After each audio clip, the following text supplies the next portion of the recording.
브랜딩이 가장 중요한 게 저는 컨텐츠라고 생각을 하는 사람이기 때문에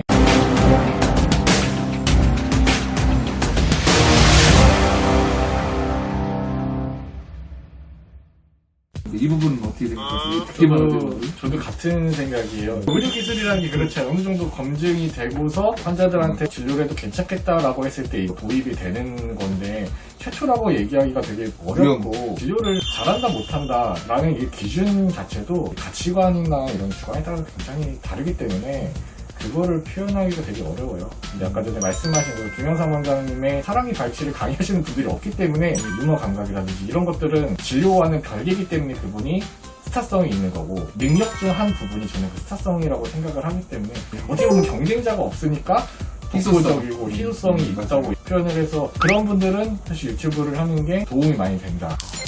진료로 브랜딩하기는 참 어렵다. 나 외에 또 잘하는 사람이 얼마든지 있을 수도 있고 또 우리가 하는 것들이 검증받지 않은 건 할 수가 없잖아요. 그러니까 최초라고 주장하는 것들이 상당히 이제 위험성을 내포하고 있는 거기 때문에 그럼 꼭 안전하다는 증명해봤어? 라는 반론을 갖고 그쵸. 오면 오히려 이제 의료에서는 그럴 수밖에 없는 한계, 그 다음에 우리나라 형편 그렇기 때문에 그 네 가지 오히려 공부를 게을리하면 도태되긴 되게 쉬운 거예요. 저는 거기에 대해서 말씀드리고 싶은 게 나이 드신 치과 원장님들 중에서 자기가 공부를 안 해요. 다른 친구들도 안 만나요. 모임도 없어요. 그러다 보니까 이제 되게 갇혀있는 거예요. 이제 2000년이 지나고 2010년이 지나서 좋은 재료들이 많이 나오고 그러는데 이분은 1990년대에 멈춰있는 거예요. 그렇죠. 근데 자기가 최고예요.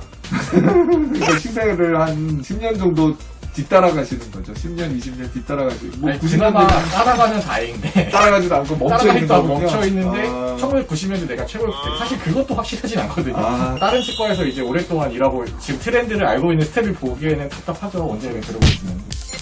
두 번째로 이제 브랜드를 만들 수 있는 게 감성이라고 표현하고 있잖아요. 감성. 원장님들 보면 인간적인 면 때문에 이 원장님 정말 괜찮으신 원장님이다. 그러니까 본인이 이제 진료할 수 있는 범위나 본인의 능력의 한계를 스스로 이제 오픈을 하고 이제 직원들한테 물론 내가 할 수 있는 진료는 나의 최선의 진료는 여기까지고 여기를 넘어서는 범위는 리퍼를 하는 게 옳은 것 같다라고 말씀을 하시고 솔직하게 진료하시는 원장님들도 봤고요. 그 원장님들 보면 그 외적인 매력들이 상당히 많아요. 21세기는 감성의 시대잖아요. 기술의 시대가 아니라 기술은 이제 어느 정도 보편화, 상용 평준화가 되어 있기 때문에 특히 이제 의료업 같은 경우는 아까도 이제 잠깐 언급해드린 것처럼 감성에 대한 부분들은 발전할 수 있는 발굴할 수 있는 부분이 되게 많거든요. 근데 좀 팁을 알려드리고 싶다라는 생각이 오늘 들어요. 그러니까 원장님들이 감성을 갖다가 발굴하지 못하는 가장 첫 번째 이유가 자기 객관화가 안 되어 있는 경우를 보게 됩니다. 조금 전에 우리 김웅 본부장님 말씀해 주셨던 것처럼 높은 차원으로 본인을 생각을 하시는데 주변에 아무도 이제 그걸 갖다가 인정하지 못하는 상황이 가끔씩 있는 것 같아요. 이제 두 번째는 타인에게 대한 투명한 의식이라고 표현하면 좋을 것 같아요. 저도 이제 우리 본부장님 좋아하는 게 부족하고 그런 사람이라도 대하시는 게 똑같아.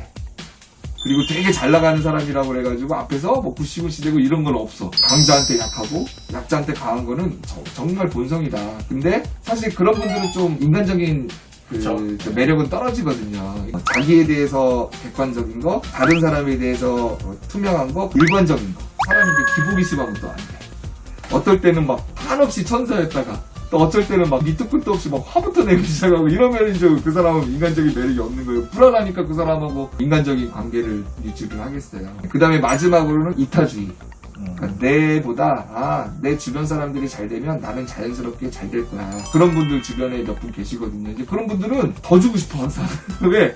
그분을 더 주면 내가 훨씬 더 행복해진다는 걸 내가 알기 때문에 그런 거죠. 방금 말씀하신 그 부분에 대해서 이승현 대표님이랑 저랑 약간 공통점이 있는 것 같아요. 어떻게 보면 거래처시지만 네네. 이승현 대표님이 저는 진짜 진심으로 잘 되기를 바라거든요. 그래서 각별히 신경을 더 많이 쓰는 편입니다. 편집할 때도. 알고 있습니다. 며칠 전에 한번 좀 미안했어요. 뭐냐면 업무가 좀 많고 바쁘다 보니까 미리 한번 이렇게 보고 확인을 하는데 끝난 다음에 사실 보질 못했거든요. 근데 이제 우리 우민 본부장님께서 저한테 유튜브 올린 다음에 한번 끝까지 시청해 본 적 몇 번이나 있냐. 항상 다 그렇게 보고 있냐. 본인이 만든 거 잘 만들어졌는지 한번 이렇게 나한테 중간 보고는 하지만 끝난 다음에 올린 다음에 한 번 더 본다 그래가지고 사실 속으로는 당연히 미리 봤던 거 올리는 건데 그걸 내가 또 봐야 되나라고 생각을 했지만 볼 필요도 있겠구나. 왜 그러냐면 웹에 올라갔을 때랑 올라가기 전이랑은 좀 느낌이 다를 수 있잖아요. 그런 것도 있어요. 그래가지고 그런 부분에 대해서 제가 좀 많이 미안하더라고요. 그래 그 이후에는 모든 영상을 한 번씩 꼼꼼히 열심히 보고 있습니다. 이게 뭐냐면 배려라고 생각해요. 매너라고 생각을 하고.